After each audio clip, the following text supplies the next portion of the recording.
Thank you and welcome to the show this day.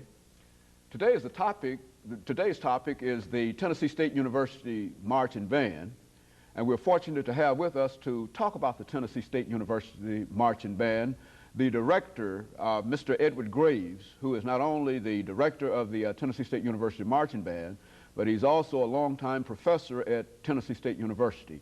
And Professor Graves, let me welcome you to the show this morning. Thank you, Dr. Haney. It's truly an honor to be here. You know, Professor Graves, I think that many people have been simply thrilled by the antics of the Tennessee State University Marching Band, and I happen to recall this past week that you played before some 60-odd thousand people in Memphis at the Classic, and I think within that context we can really talk about the band today. But before we talk about the band, let's talk about Ed Graves, and to have you to give us some information about your background, your education, and perhaps some of those things that were important and influential in your life that eventually led you to that seat this morning. Let's talk about it from that perspective. Okay, well, that's really an honor to be able to do that. I grew up in Forest, Mississippi, a small town of about 5,000 people, which is east of Jackson. My parents were both educators. My father was a county agent, and my mother was a school teacher. Of course, we came from a family there that really believed in education and the value of an education. I have two brothers and a sister.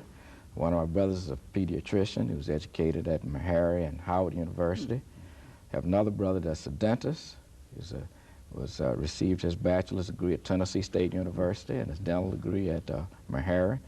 Have a sister that got an education at Tuskegee University, and she's a dietitian.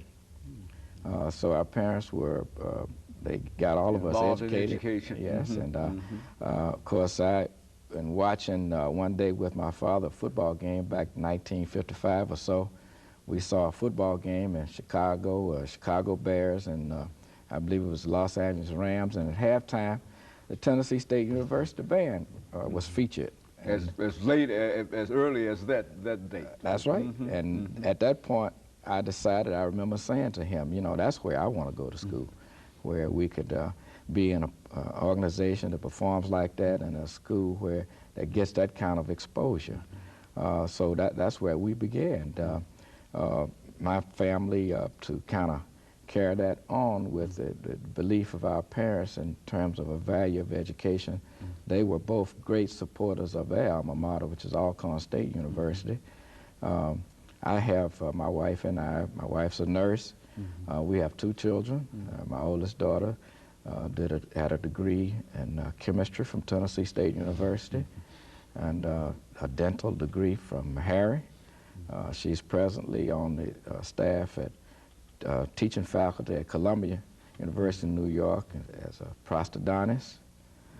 My youngest daughter has a PhD in biomedical engineering. She got her bachelor's degree at Spelman and a dual degree at Boston University, a master's and a PhD at Case Western Reserve. So we've tried to carry on the tradition and beliefs of our parents in terms of the value of education, which gives me to the point of, after completing my bachelor's here at Tennessee State University, being greatly influenced by Mr. Frank Greer and Dr. Edward C. Lewis, and encouraged to go on to get a master's in music education at the University of Illinois, and which prepared me to just carry on the kind of ideals and the principles that I was taught at Tennessee State University and at home to want to fulfill and live the dream of just continue to be involved in instrumental music education, and particularly with the aristocrat of bands, which is almost like a dream come true. After completing the master's at Illinois, we started out, I was very fortunate to get a position as the band director at Tuskegee Institute.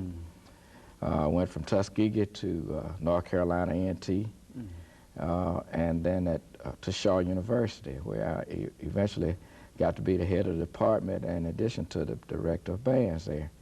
And from Shaw, we came to Tennessee State in 1979. And we've just been having a ball and really enjoying being back home at Tennessee State University. I think that the honor that really starts all of this is that we were visited by Mr. Greer, where we at Shaw honored him in a festival that we were having there.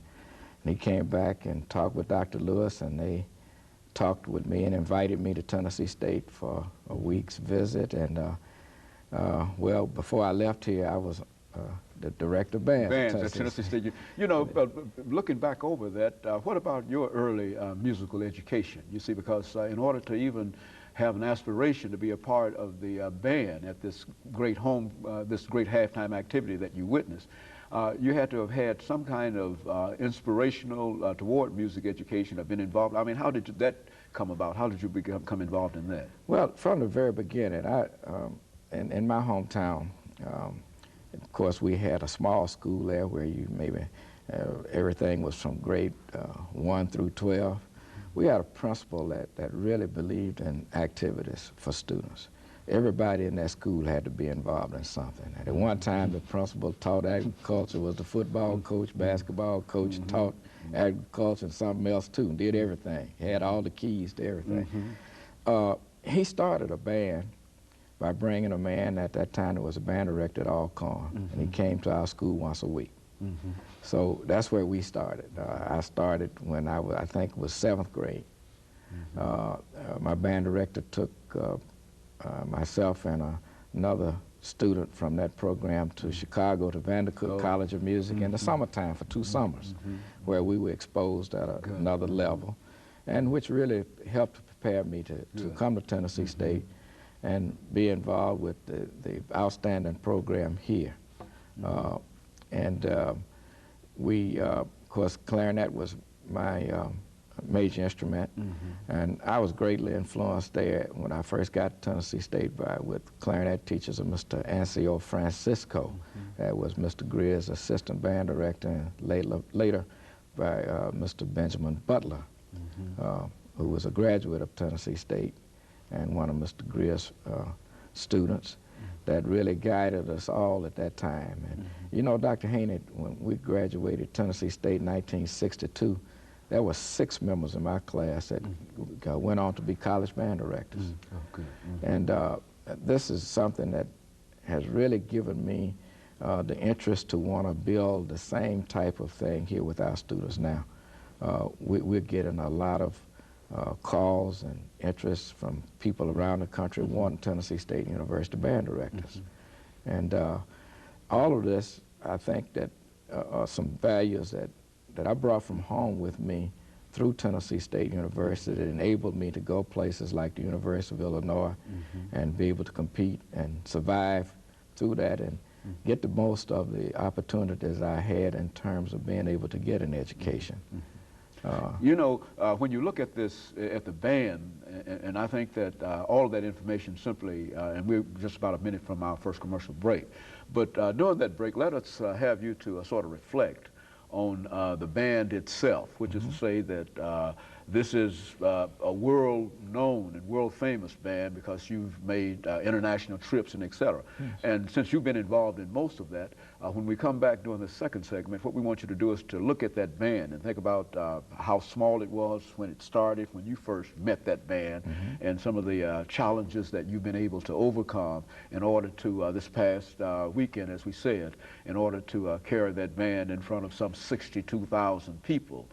In the Liberty Bowl in the city of Memphis, you see, and we believe that that was an extraordinary accomplishment, but that is only one of the things that that band has been doing, I know personally, for many, many years. And so let's talk about it from that perspective when we come back. Let's talk about the band. I think that way it will give us an opportunity. And we'll be back with you following this short commercial break. Okay. Marching band, and we're